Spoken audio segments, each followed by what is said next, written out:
Closing the eyes during prayer. This is a huge problem. And this is something that the Prophet ﷺ also mentioned, that this was something that he prohibited for himself and also for the companions as well. And even Ibn al-Qayyim rahimahullah also mentions that anybody who wishes to follow the guidance of the Messenger ﷺ, they should abstain from closing their eyes during the prayer. Imam Ahmad rahimahullah mentions that this is actually from the actions of the Yahudi and how they would pray. Next error, a person moving too much in prayer. This is the next problem, moving too much in prayer. Some ulama have said for a person who moves carelessly too much in prayer can actually break their salah, can actually nullify their prayer. The Prophet ﷺ, what he mentioned was to protect yourself from kathratul haraka, protect yourself from too much movement in the salah. And that's important to understand, because what that tells you is that the Prophet ﷺ did not prohibit any movement in salah. So you literally don't have to train yourself to be like a statue and focused in the salah. But the Prophet ﷺ here, from this narration, what it teaches us is that we try to limit that as much as possible. Now we come to the mistakes in the ruku'. When it comes to the mistakes in the ruku', now this is important, listen to this. Saying the takbir in the ruku', or saying Sami'allahu liman hamida in the standing position. This is a mistake when it comes to the prayer. So how does this look? Is that a person will, when they're finished the surah, and then they bow down in the ruku' and they say Allahu Akbar.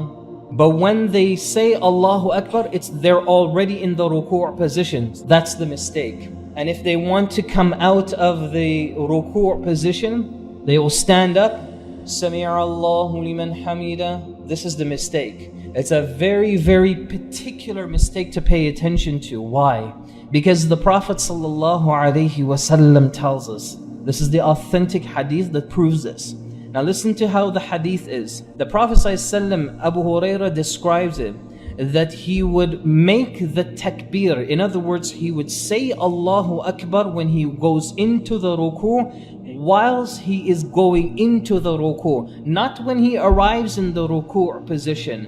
And then he would say Sami'allahu liman hamida hina yarfa'. So not when he reaches to the standing position, but whilst he's standing. A lot of people don't even know this.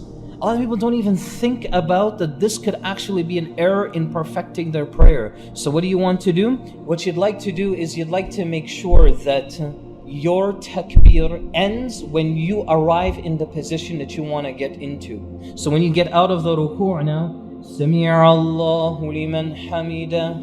You see, I finish Sami'allahu liman hamida once I get into the complete standing position. It was a very particular practice of the Prophet ﷺ. Next mistake when it comes into the ruku'.